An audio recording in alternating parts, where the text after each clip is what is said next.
Hey guys, this is Dan with Gears and Gadgets. Thanks for tuning in. I really don't have a plan of how I'm going to go through this video, but I have to do it, and it has to do with the Ruroc Atlas 4.0. A couple days ago, my wife actually wrecked her car. I put out an Instagram post saying I was going to take about a week or so off of creating content. I was actually out doing a whole bunch of stuff relative to taking care of some things with that accident.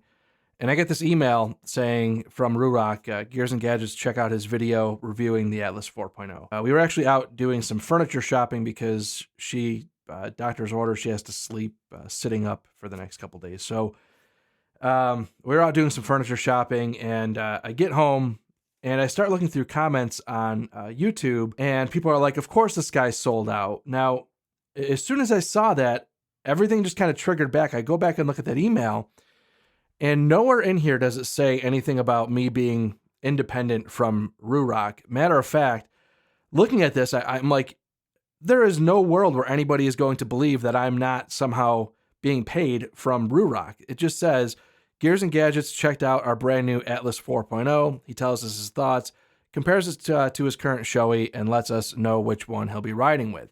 Now, in that video, I tell you guys I'm going to ride with the 4.0. I still think it's a better helmet as I'm making this video. The problem that I have is this makes it look like I sold out to Ruroc.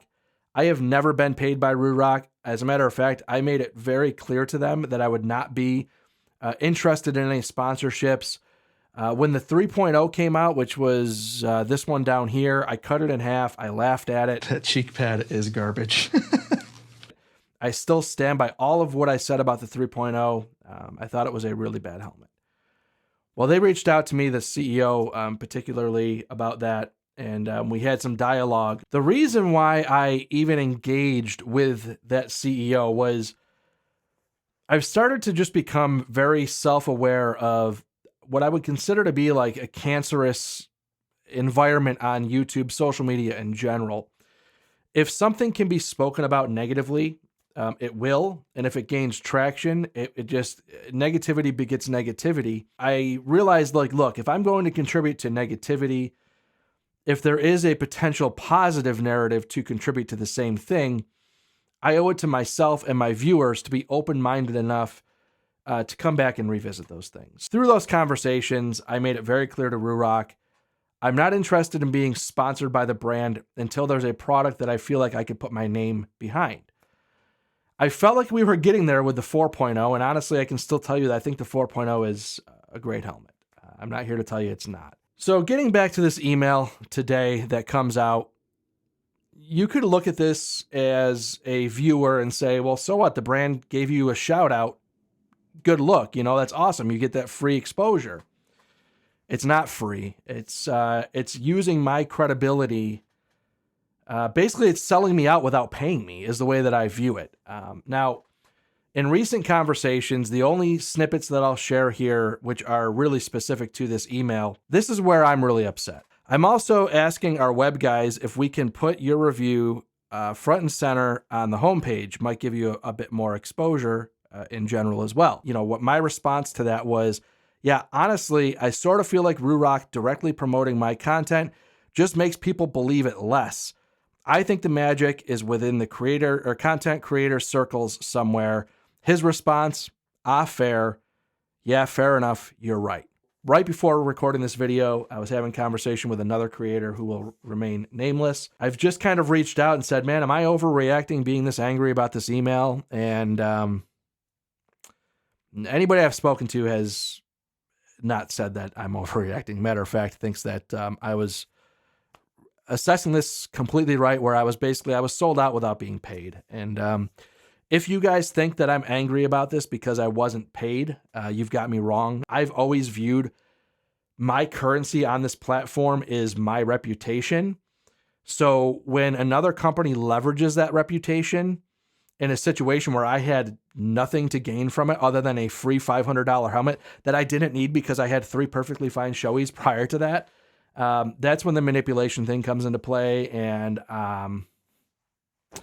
I've got to come out and make the video talking about it. I mean, I can't let that ride. There's no world where I can just let that ride unaddressed and have people assuming something that's not true. That I no doubt if I saw, I would. There's no doubt if I saw this email, I would come back and be like, dude, there's no way this guy isn't selling out. No way. And that's a bummer to have it be me. And I just won't let that happen. So, if there was an opportunity for a sponsorship down the road, would I have considered it? Probably, if it came down to a point where people were, the reviews were coming in and people were like, yeah, this company really changed. Well, then it would have been nice, I guess, if Ruroc would have came around and said like, hey, look, you know what? People weren't trusting some of the other people that were promoting the 3.0, and Dan with Gears and Gadgets, your video talking about the truth about how good the 4.0 was the most valuable content that was out there. They wouldn't be putting that email out if it wasn't. So if they came around and it just turned out to be this incredible transformation with a company that I truly think was potentially there, I probably would have entertained that idea. It's sad. Honestly, it's really sad. This helmet is awesome. It's a complete game changer for the company. And it almost appears to me that sharing my content is a bit of a Hail Mary, a bit of a desperation move after I said that I didn't think it was a good idea, and he agreed, and then I get kind of blindsided when they shared it anyways. If my reputation's coming up to question, that's what I've built this entire channel on this platform, and I can't let it happen. I won't let it happen, and that's where I'm at. So super bummed to make this video, and at this point, if somebody were to ask me, should I buy an Atlas 4.0, I would only say,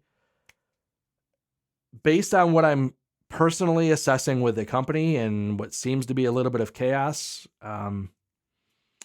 if you're comfortable buying a helmet that may or may not have support in the future, I would still tell you it's an amazing helmet and go ahead and buy it.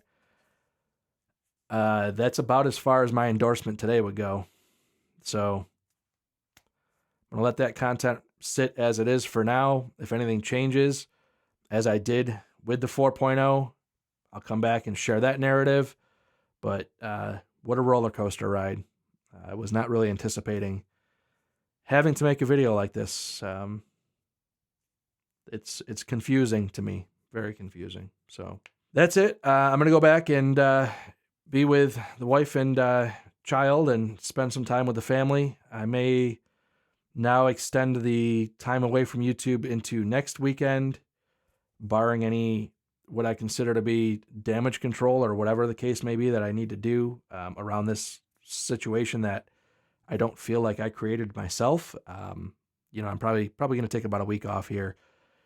With that being said, thank you guys very much for tuning in. If this is your first time tuning in, please hit that subscribe button down below. Remember, likes go a long way to help support the channel. See you guys next time.